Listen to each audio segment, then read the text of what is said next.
الرحمن الرحيم مالك يوم الدين إياك نعبد وإياك نستعين اهدنا الصراط المستقيم صراط الذين أنعمت عليهم غير المغضوب عليهم ولا الضالين اللهم صل على محمد وعلى محمد. أعوذ بالله من الشيطان الرجيم بسم الله الرحمن الرحيم. الحمد لله الذي لا يبلغ مدحته القائلون ولا يحصي نعماءه العادون ولا يعدي حقه المجتهدون الذي ليس لصفته حد محدود ولا نعت موجود ولا وقت معدود ولا أجل ممدود فطر الخلائق بقدرته ونشر الرياح برحمته والصلاة والسلام على الرسول المسدد المصطفى العمجد المحمود الأحمد سيدنا ومولانا ومولى الكونين جد الحسن والحسين عاني أبا القاسم محمد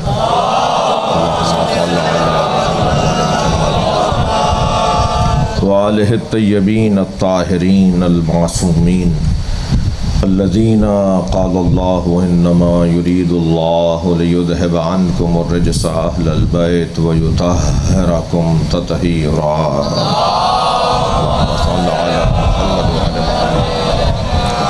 ولعنة الله على أعدائهم أجمعين من يوم عداوتهم إلى قيام يوم الدين.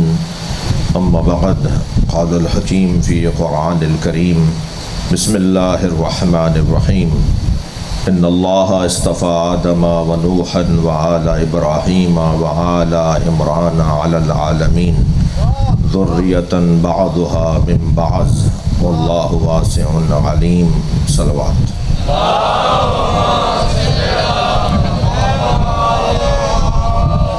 برادرم سلیم مہے کے والد گرامی مولانا محمد النقوی آپ سب کے مرحومین کی مغفرت کے لیے سورہ فاتحہ. بسم اللہ الرحمن الرحیم الحمد للہ رب العالمین الرحمن الرحیم مالک یوم الدین ایاک نعبد و ایاک نستعین اهدنا الصراط المستقیم صراط الذین انعمت علیہم غیر المغضوب علیہم ولا الضالین. بسم اللہ الرحمن الرحیم قل هو الله احد الله الصمد لم يلد ولم يولد ولم يكن له كفوا احد. بسم الله الرحمن الرحيم قل هو الله احد الله الصمد لم يلد ولم يولد ولم يكن له كفوا احد. بسم الله الرحمن الرحيم قل هو الله احد الله الصمد لم يلد ولم يولد ولم يكن له كفوا احد.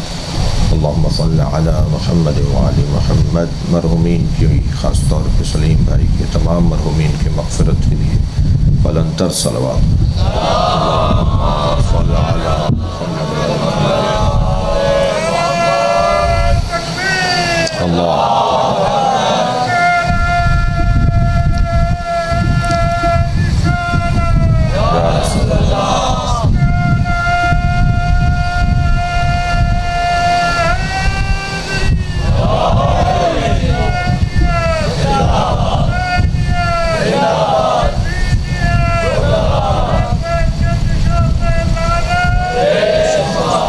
بلندتر صلوات.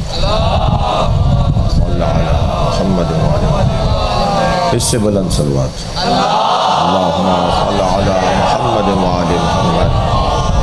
سورہ مبارک آل عمران. اللہ چند شخصیتوں کو اور کچھ خاندانوں کو منتخب کر رہا ہے. اللہ کا انتخاب اس کی عدل کی بنیاد پر ہے. نہ اس کا کسی سے پڑوس ہے اور نہ اس کی کسی سے رشتہ داری ہے. لم یلد ہے ولم یولد ہے، اس لیے اس کی کسی سے کوئی رشتہ داری نہیں ہے.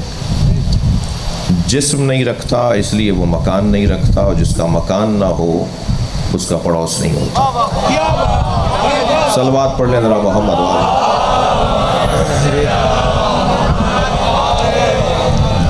لہذا اللہ کا کسی سے پڑوس نہیں ہے، وہ خانہ کعبہ میں نہیں رہتا. اگر ہم یہ کہیں کہ وہ خانہ کعبہ میں رہتا ہے تو یہی توحید کے خلاف ہے. اور اگر یہ کہوں کہ وہ خانہ کعبہ میں نہیں رہتا تو یہ بھی توحید کے خلاف ہے۔ تھوڑی توجہ بڑھائیے گا۔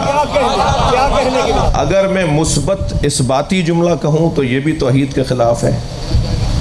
اللہ خانہ کعبہ میں رہتا ہے، یہ توحید کے خلاف ہے، اور کہوں اللہ خانہ کعبہ میں نہیں رہتا، یہ بھی توحید کے خلاف ہے۔ اس لیے کہ جو ہر جگہ موجود ہو، نہ اس کے لیے اثباتاً کہا جائے گا نہ نفیاً کہا جائے گا۔ صلوات پڑھ لیں ذرا محمد و آل محمد۔ بڑی عنایت آپ کی توجہات ہیں۔ ملتان ویسے ہی تاریخی شہر ہے، مجلسوں کا شہر ہے۔ میں تو بہت ہی معمولی سا ایک طالب علم ہوں، بڑے بڑے علماء یہاں پڑھ کر گئے ہیں۔ فلسفہ آپ لوگوں نے سنا ہوا ہے۔ یہ جو بحث میں نے جو ایک اشارہ دیا یہ فلسفے کی بحث ہے کہ اگر ہم کہہ دیں کہ اللہ خانہ کعبہ میں ہے تو گویا ہم نے اسے وہاں محدود کر دیا، اور اگر کہیں اللہ خانہ کعبہ میں نہیں ہے تو پھر بھی اللہ کو ہم نے محدود کر دیا۔ تو جسے محدود کر دیا جائے، جس کی حدیں معین کر دی جائیں، جی وہ پھر صمد نہیں ہے۔ جو صمد نہیں ہے وہ اللہ نہیں ہے۔ تھوڑی سی توحید سن لیجئے مجھ سے آپ۔ تو اللہ کو محدود نہیں کیا جا سکتا۔ میرے مولا علی، اچھا توحید بھی کون بتائے گا؟ وہی جو اللہ کو جانتا ہے۔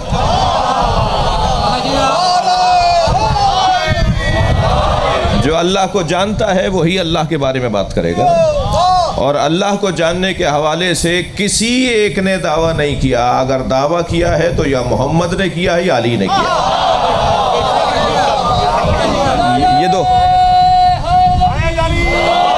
یہ دو ہستیاں ہیں جنہوں نے دعویٰ کیا ہے کہ ہم اللہ کو پہچانتے ہیں، ہم اللہ کو جانتے ہیں۔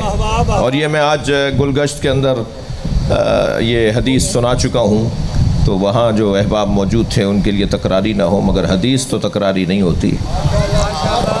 مولا نبی فرماتے ہیں ما عرف اللہ الا انا و علی، اللہ کو کوئی جانتا ہی نہیں ہے سوائے میرے اور علی کے۔ میرے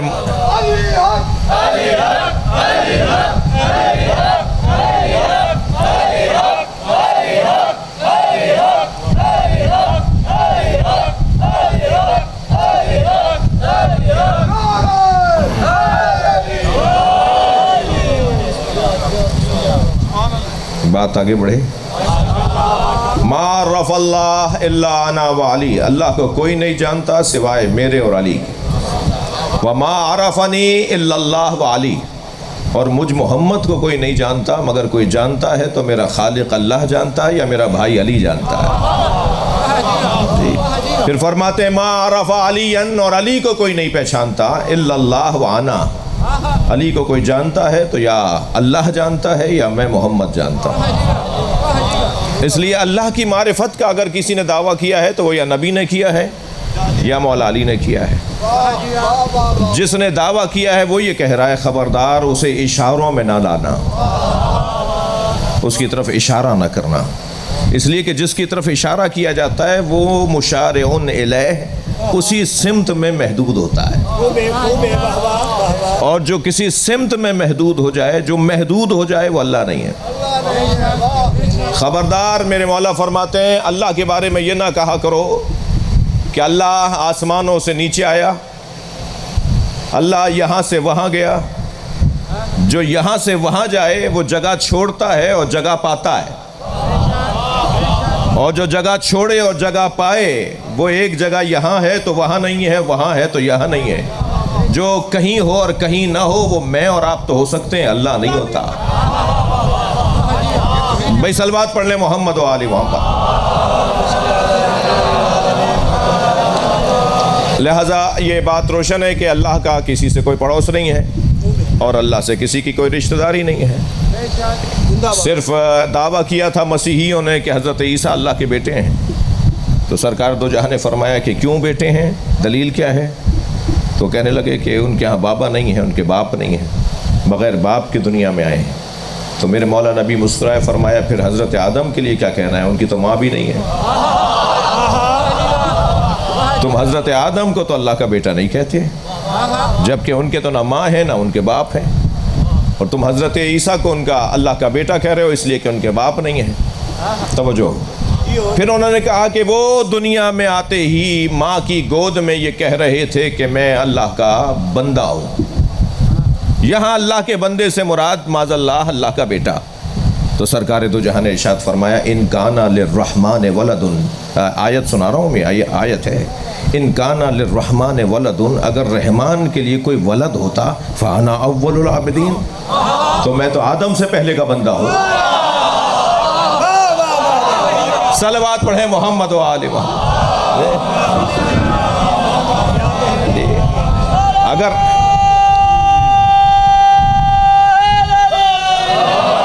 اگر رحمان کے لیے کوئی بیٹا ہوتا، ان کان للرحمن ولد، اللہ کے لیے اگر کوئی بیٹا ہوتا تو فانا اول العابدین، تو میں تو سب سے پہلا بندہ ہوں، کچھ بھی نہیں تھا اور میں تھا۔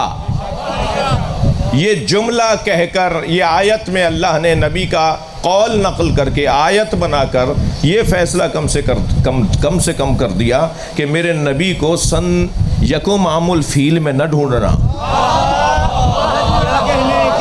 میرے نبی کو سن یکم عام الفیل میں نہ ڈھونڈنا، میرے نبی کے 40 سال کے بعد نبی ہونے کو مت سوچنا، جب کچھ نہیں تھا میرا محمد تھا، اور نہ صرف تھا بلکہ میرا بندہ تھا، جو اس کیفیت میں رہا ہو، جو کچھ نہ تھا اور وہ تھا، تو پھر اس کے بارے میں اس کی عمروں کو کیسے طے کروں گا؟ تم تو کہہ رہے ہو 40 سال کے بعد نبی ہوئے۔ میں اپنے ان بچوں جوانوں سے کہتا ہوں کہ اگر آپ سے کوئی کالج یونیورسٹی میں کہے نا کہ نبی 40 سال کے بعد نبی ہوئے، تو اس سے کہہ دیا کرو تمہیں آنے میں 40 سال دیر لگی ہے۔ ہمارے نبی کب سے نبی نہیں تھے بھائی؟ جب کچھ نہیں تھا تو ہمارے نبی تھے۔ البتہ یہ حسن ہے اس خالق کا کہ جسے پہلے بنایا اسے پہلے بھیجا نہیں۔ بھائی تھوڑی گردن ہلائیے گا، بات جا رہی ہو تو۔ سب سے پہلے جسے بنایا اسے سب سے پہلے بھیجا نہیں، جسے سب سے پہلے بنایا اسے سب سے آخر میں بھیجا۔ جی آپ کے یہاں بڑی مجلسیں ہوتی ہیں، بڑے اہتمام کے ساتھ سارے دن کا جلسہ ہوتا ہے، تو آپ سب سے بڑے خطیب کا نام سب سے پہلے لکھتے ہیں۔ مجمع اگر پہلے نمبر پر لکھے ہوئے نام کے مطابق آ جائے اور بانی سے کہے کہ جی پہلا نام ان کا ہے تو ہم تو انہیں سننے آئے ہیں، تو بانی یہ کہے گا کہ جو بڑا خطیب ہوتا ہے نام اس کا اونچا لکھا جاتا ہے مگر آتا آخر میں ہے۔ اللہ نے جنہیں سب سے پہلے بنایا انہیں سب سے پہلے بھیجا نہیں، انہیں بھیجنے کے لیے ذاکروں کی تمہید باندھی۔ اب بھئی مجلسی مزاج اور مجلسی مثال ہے تو یہی مثال لے لیجئے نا۔ اللہ نے سب سے آخر میں بھیجنے کے لیے پہلے ذاکروں کی تمہید باندھی۔ اللہ کے سب سے پہلے ذاکر کو آدم علیہ السلام کہتے ہیں۔ صلوات پڑھ لیں محمد و آل محمد۔ ناصر بھائی، سلیم بھائی، ناصر بھائی، ہمارے بریگیڈیئر صاحب نظر نہیں آ رہے ہیں آج، تشریف فرمائیں۔ ایک صلوات پڑھیں ہمارے ان سارے بھائیوں کی حفاظت کے لیے۔ ایک اور بلند صلوات۔ قیصر بھائی نظر نہیں آ رہے ہیں؟ آ رہے ہیں۔ آپ سب کے لیے، مجھ حقیر فقیر کے لیے اللہ صحت اور سلامتی کو محفوظ رکھے، اور سلیم صاحب کے مرحومین کی اللہ مغفرت فرمائے، ان کے بچوں کی، ان کے نسلوں میں محبت اہل بیت کو جاگزین فرمائے، اور ملک اللہ یار میں ہے، ملک محمد سرفراز، ملک شہباز خان، ملک اقبال، ملک قربان علی اور سلطان علی، اور تمام ان مرحومین کی درجات کی بلندی کے لیے صلوات پڑھیں۔ بات آگے بڑھے تو جو سب سے پہلے اللہ نے نبی مکرم کو بنایا مگر بھیجا سب سے آخر میں۔ اور ان کے لیے تمہید کے طور پہ حضرت آدم کو بھیجا، پھر تمہید کے طور پہ حضرت نوح کو بھیجا۔ گرچہ آدم اور نوح علیہ السلام کے درمیان بھی نبی ہیں، مگر جو بڑے نبی مشہور نبی ہیں، پھر حضرت ابراہیم کو بھیجا، حضرت موسیٰ کو بھیجا، حضرت عیسیٰ کو بھیجا۔ جیسے جیسے کلاس اور شعور بڑھتا چلا گیا، ایسے ایسے نصاب بھی مرتب ہوتا رہا۔ وہ چاہتا تو قرآن کو پہلے ہی نازل کر دیتا، مگر قرآن سمجھنے کے لیے تو سمجھانے والا بھی تو ہو۔ سمجھانے والے کو اس وقت بھیجا جائے گا جب شعور بشر بڑھ جائے گا۔ شعور بشر بڑھتا چلا گیا، ایسے ایسے نصاب بھی بہتر اور سنگین ہوتا چلا گیا۔ کچی پکی والے میٹرک کی بات سمجھیں گے نہیں، کچی پکی والے میٹرک کی بات نہیں سمجھیں گے۔ لہٰذا جیسے جیسے معیار بڑھتا جائے گا، ایسے ایسے شعور بڑھتا جائے گا، ایسے ایسے نصاب بڑھتا چلا جائے گا، اور پھر آخر میں سرکار دو جہاں کو بھیجا۔ تو جسے اللہ نے سب سے پہلے بنایا اور اسی کی برکتوں سے زمین بنائی، اسی کے تصدق میں آسمان بنایا، اسی کے تصدق میں چاند سورج بنائے، اسی کے صدقے میں جنت بنائی، اسی کے صدقے میں اللہ نے حوروں کو اور فرشتوں کو بنایا، بھائی اسی کے صدقے میں آپ کو اور مجھے بنایا۔ تو وہ سن 61 ہجری کے اندر آئے اور چلے گئے، اور مدینہ منورہ میں آج ان کا مزار ہے۔ تو جب وہ آئے اور چلے گئے تو جن کی وجہ سے سب کچھ بنا تھا وہ سب کچھ لپٹا کیوں نہیں؟ میں الفاظ بدل لیتا ہوں۔ اسی مجلس کے لیے یہ پنکھے لگائے گئے ہیں، یہ مائک لگایا گیا ہے، یہ تخت سجایا گیا ہے، یہ ممبر لگایا گیا ہے، یہ فرش بچھایا گیا ہے، یہ روشنیاں اسی مجلس کی وجہ سے ہیں۔ جب تک یہ مجلس رہے گی یہ سب رہے گا۔ جیسے ہی مجلس ختم ہوگی یہ سب اپنی اپنی جگہ چلا جائے گا، نہ پنکھے چلیں گے، نہ فرش رہے گا، نہ آپ رہیں گے، نہ میں رہوں گا، ہم سب چلے جائیں گے۔ تو جو چیز جس کی وجہ سے ہے وہ اسی کے دم سے ہے۔ یہ ساری کائنات جب نبی کی وجہ سے بنی تو نبی کے جانے پہ ختم کیوں نہیں ہوئی؟ تو ماننا پڑے گا کہ وہ گئے نہیں ہیں، وہ آج بھی ہمارے درمیان موجود ہیں۔ جسے شاعر کہتا ہے کہ امام جتنے ہیں ایک نور سے ہے سب کا خمیر، ہیں ان میں سبھی محمد صغیر ہوں کہ کبیر۔ خیال ہے کہ نظر بندی مصور نے الٹ پلٹ کر دکھائی نہ ہو وہی تصویر۔ صلوات بر محمد و آل محمد۔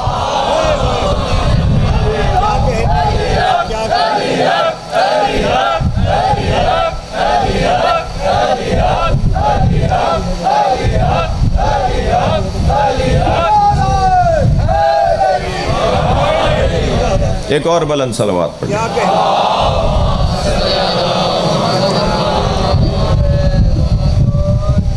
ممبر پہ پانی پینا میری یہ عادت نہیں ہے، مگر ایک دوا لی ہے میں نے جس کی وجہ سے شاید یہ ضرورت ہے۔ ایک صلوات پڑھ لیجیے۔ اللہم صل علی، ایک اور بلند صلوات پڑھ لیجیے۔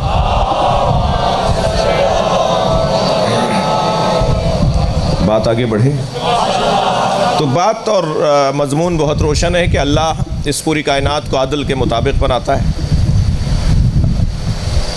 بچے اگرچہ مجلس میں کم ہیں مگر ہیں، دو چار بیٹھے ہوئے نظر آ رہے ہیں۔ ہمارے ہاں اصول دین میں پہلا توحید، بولو تم بولو، توحید، پھر نہیں دوسرا، تیسرا، پھر قیامت۔ تو ہم نے اللہ کی اور صفات کو اصول دین میں کیوں شامل نہیں کیا؟ کیا کہنے؟ اللہ حی بھی ہے، اللہ قادر بھی ہے، اللہ عالم بھی ہے۔ ہم نے کیوں عادل ماننا، عدل کو، اللہ کی صفت عدل کو کیوں اصول دین میں شامل کیا ہے؟ جی اللہ کی صفات میں جو صفات ثبوتیہ بچپن میں سب نے آپ نے ہم نے پڑھی ہیں، ہمیں علماء کرام نے مدرسوں میں اور ٹیوشن پڑھاتے ہوئے پڑھایا کہ توحید کے بعد عدل۔ تو ہم عدل الہی کو اصول دین میں مانتے ہیں، اس کی حیات کو کیوں نہیں مانتے؟ یعنی ذکر کیوں نہیں کرتے؟ اس کے قادر ہونے کو ذکر کیوں نہیں کر رہے؟ اس کے عالم ہونے کو ذکر کیوں نہیں کر رہے؟ اس کی ایک روشن دلیل یہ ہے کہ اللہ کی صفت عدل اس کی ساری صفات پر حاکم ہے۔ تو ہم نے اصول دین میں اس صفت الہی کو لے لیا جو ساری صفتوں پر حاکم ہے۔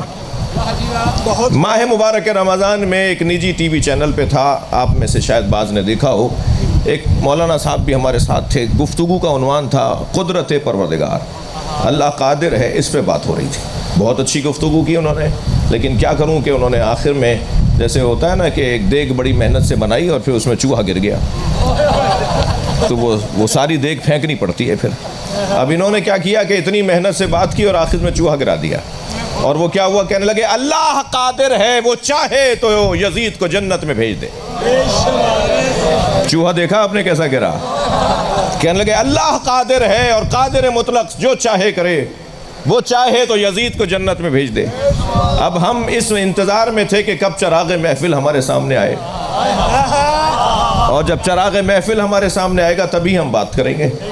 تو جب ہمارا وقت آیا اور پوچھنے والے نے پوچھا جی آپ فرمائیں، تو ہم نے اپنی بات اللہ کی قدرت پر تو کی، مگر میں نے انہیں دیکھ کر کہا کہ حضور آپ نے اللہ کے قادر ہونے کو تو سمجھ لیا، اس کے عادل ہونے کو نہیں سمجھا.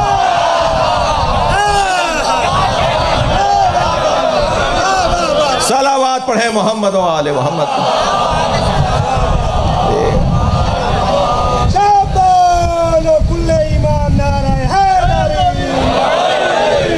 وہ جو قادر ہے وہ عادل ہے، اس کی قدرت کا مظاہرہ اس کی عدل کے مطابق. جی کوئی سوچ سکتا ہے کہ اللہ اپنی قدرت کا مظاہرہ کرے اور ایک اور علی بنا دے؟ اللہ قادر ہے، ایسے لوگوں کی زبان میں تو یہی آئے گی نا بات. اللہ قادر ہے، وہ چاہے تو ایک اور علی خلق کر دے، وہ چاہے تو ایک اور محمد مصطفیٰ بنا دے. اللہ قادر ہے، اس سے پہلے وہ عادل ہے. اگر وہ دوسرا علی بنائے گا تو دوبارہ کعبہ بنانا پڑے گا، دوبارہ کعبے میں در بنانا پڑے گا، دوبارہ کوئی اور ابو طالب لانا پڑے گا. تم سے ابھی ایک ابو طالب ہضم نہیں ہو رہا.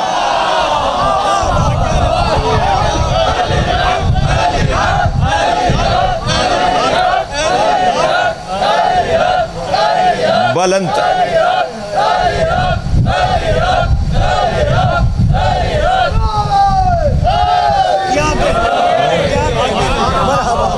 تم اس کے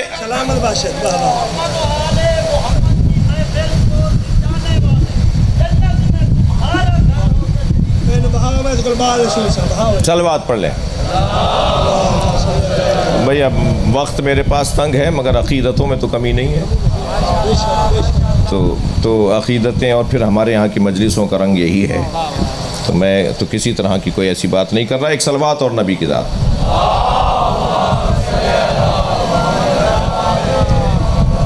توجہ ہے، بات تھوڑی سی اور آگے بڑھے. تو عزیزو، ہم نے عدل الہی کو، اللہ عادل ہے، اسے ہم نے اصول دین میں شامل کیا ہے. میں آیت جو پڑھی ہے نا، میں اس کی تمہید میں یہ گفتگو کر رہا ہوں. اللہ نے انتخاب کیا ہے حضرت آدم کا، حضرت نوح کا، آل ابراہیم کا، آل عمران کا. یہ جو اللہ نے انتخاب کیا ہے نا، یہ اس کی عدل کے مطابق ہے، یہ عدل الہی کے مطابق ہے. عدل کی تعریف کیا ہے؟ عدل کی تعریف ہے وضع الشیء علی محلہ، ہر شے کو اس کی اپنی جگہ پہ رکھنا، یہ عدل ہے. ایسا ہی ہے.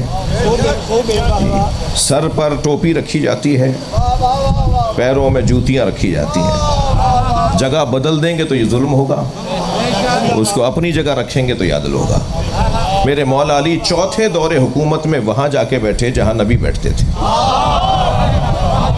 تو جب وہاں جا کر بیٹھے تو صحابہ کرام میں سرگوشیاں شروع ہو گئیں. ممبر کے برابر میں عمار یاسر تشریف فرما تھے. میرے مولا نے جھک کر دیکھا اور فرمایا عمار یہ کیا بات کر رہے ہیں؟ حضرت عمار نے فرمایا یا علی یہ کہہ رہے ہیں کہ آپ وہاں بیٹھے ہیں جہاں نبی بیٹھتے تھے. تو میرے مولا نے خطبہ دیتے ہوئے ممبر پہ ہاتھ مارا اور فرمایا ما ھذہ الآباد، یہ لکڑیوں کا ڈھیر کیا ہے؟ انا راکب کتف النبی، میں دوش مصطفیٰ کا سوار ہوں.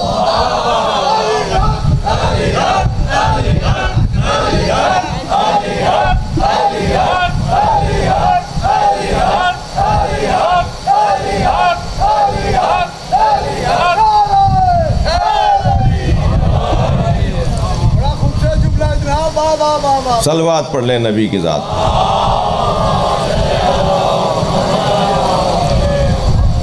توجہ ہے.